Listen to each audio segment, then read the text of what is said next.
Assalamualaikum warahmatullahi wabarakatuh. Halo semuanya. Perkenalkan, nama kakak Novia Fitriyanti dengan NIM 1401422046 dari Rombel A. Di sini Kak Novi akan menjelaskan materi tentang isu dan masalah global dalam pembelajaran IPS SD. Simak materinya baik-baik ya, jangan sampai ketinggalan. Yuk. Materi yang pertama yang akan kita bahas adalah pengertian dari isu global. Isu global adalah setiap peristiwa atau wacana yang mampu menyita perhatian masyarakat global. Bagaimana peristiwa merespon isu tersebut, salah satunya ditentukan oleh kuatnya pengaruh yang ditimbulkan dari isu tersebut.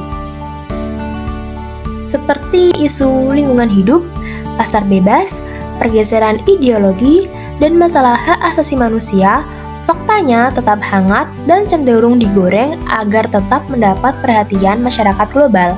Dan kalau negara tidak siap dengan isu tersebut, akan berdampak pada stabilitas politik dan keamanan.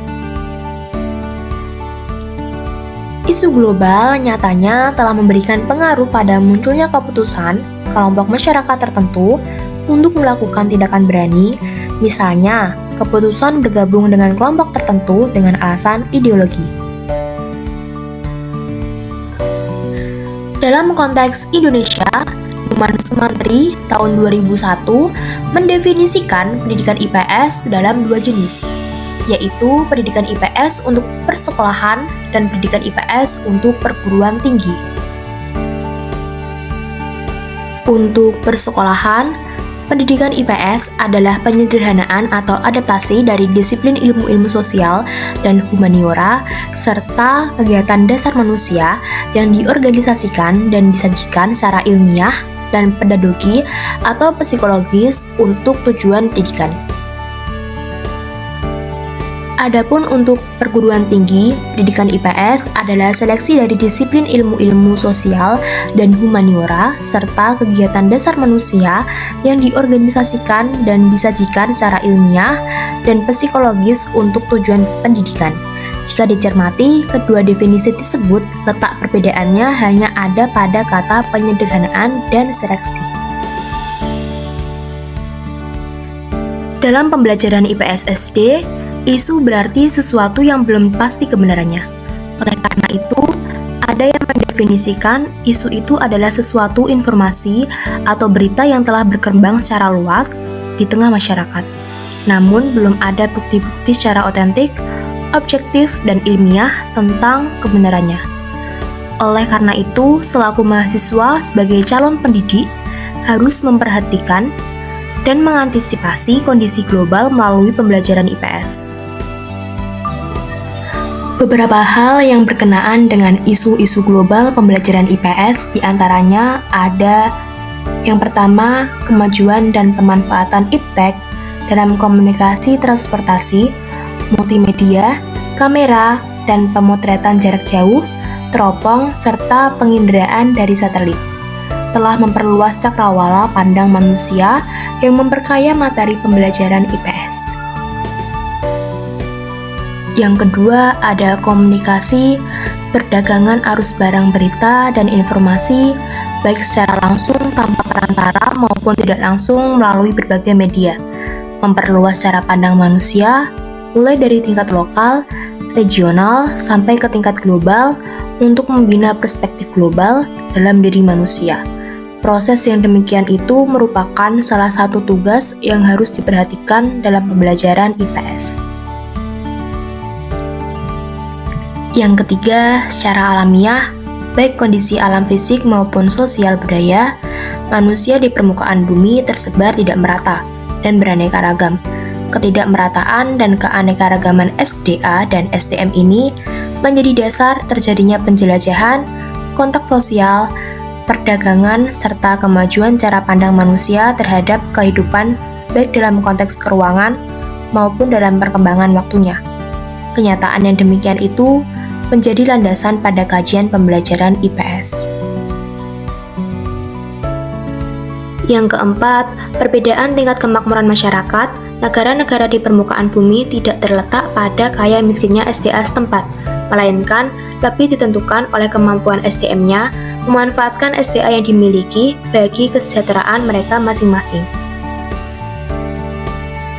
Dalam pembelajaran IPS, peningkatan kesadaran kita semua, khususnya mahasiswa sebagai calon peserta didik, akan arti penting pendidikan memperbaiki kualitas kemampuan peserta didik di masa yang akan datang. Nah, yang terakhir, fenomena dan masalah kehidupan di permukaan bumi sebagai suatu kenyataan merupakan proses yang berkembang dalam ruang tertentu pada perjalanan dari waktu ke waktu. Kenyataan yang demikian merupakan perpaduan jalinan antara faktor ruang dan faktor waktu yang mencirikan karakter aspek kehidupan tersebut. Fenomena itu merupakan hal yang menarik bagi pembelajaran IPS.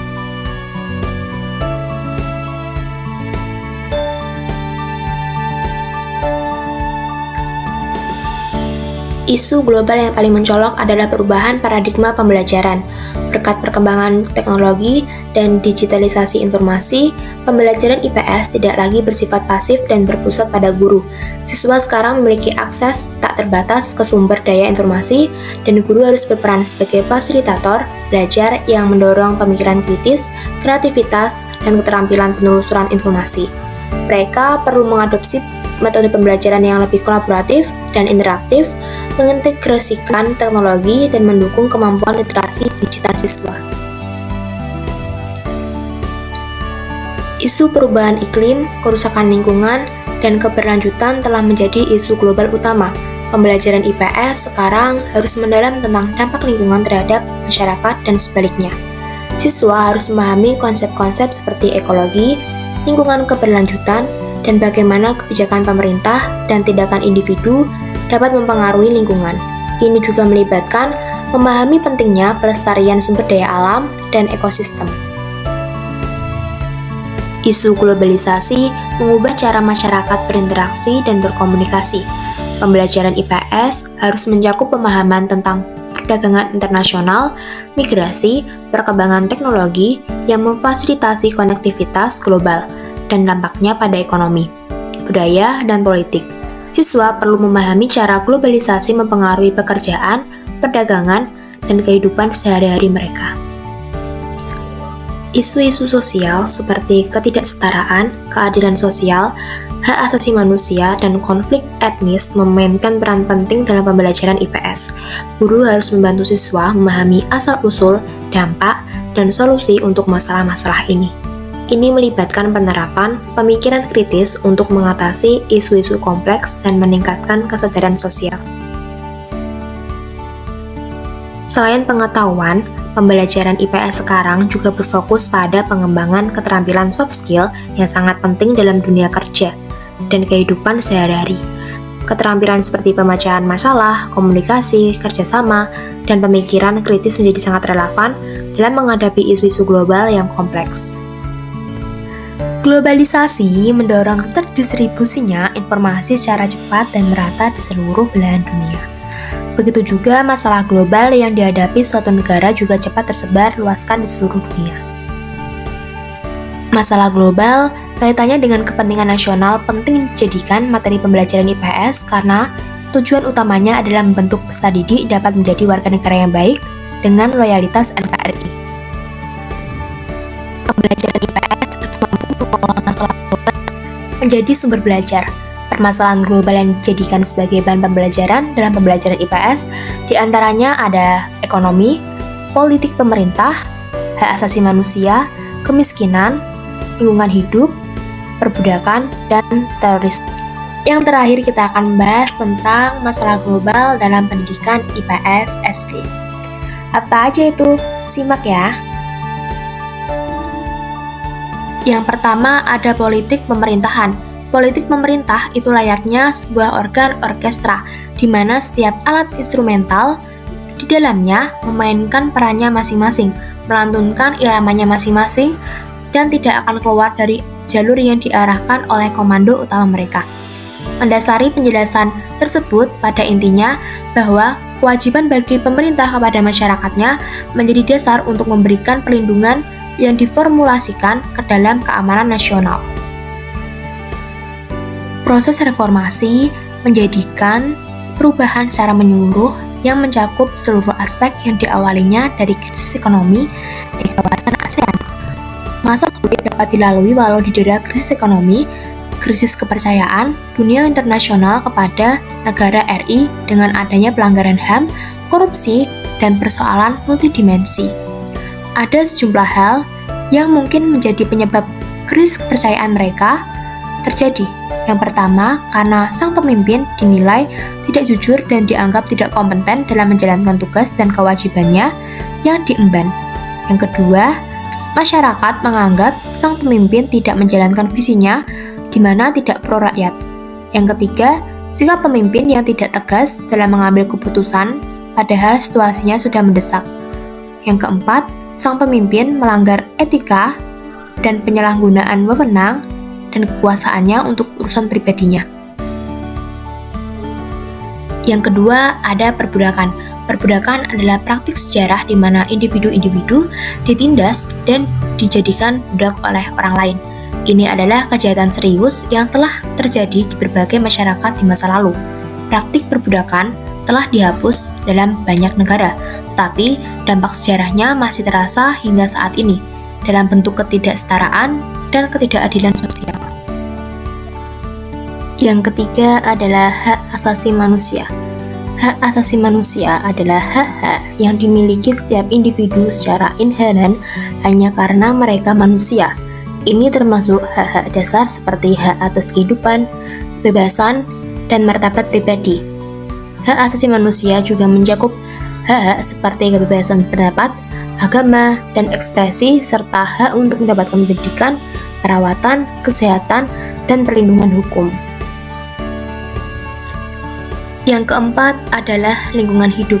Lingkungan hidup sebagaimana ditegaskan dalam Undang-Undang RI Nomor 32 Tahun 2009 tentang perlindungan dan pengelolaan lingkungan hidup adalah kesatuan ruang dengan semua benda, daya, keadaan, dan makhluk hidup termasuk manusia dan perilakunya yang mempengaruhi alam itu sendiri, kelangsungan peri kehidupan, dan kesejahteraan manusia serta makhluk hidup lain. Secara global, isu lingkungan terus berkembang dan tidak jarang menjadi komoditas politik. Yang kelima adalah kemiskinan. Kemiskinan dengan segala turunannya adalah ancaman bagi kelangsungan hidup manusia. Kemiskinan ditandai dengan ketidakberdayaan masyarakat dalam hal yang pertama, ketidakmampuan memenuhi kebutuhan dasar seperti pangan dan gizi, sandang, papan, pendidikan, dan kesehatan. 2. Ketidakmampuan melakukan kegiatan usaha produktif. Yang ketiga, ketidakberdayaan menjangkau akses sumber daya sosial dan ekonomi. Yang keempat, ketidakmampuan menentukan nasibnya sendiri serta senantiasa mendapatkan perlakuan diskriminatif, mempunyai perasaan ketakutan dan kecurigaan serta sikap apatif dan fatalistik. Lalu yang terakhir, ketidakmampuan membebaskan diri dari mental dan budaya serta senantiasa merasa mempunyai martabat dan harga diri yang rendah. Alih-alih investasi untuk makan saja kesulitan. Kalau ditelusuri lebih mendalam, kemiskinan menjadi salah satu penyebab munculnya kriminalitas baik dalam skala lokal, nasional, dan global. Selanjutnya adalah masalah global di sektor perekonomian.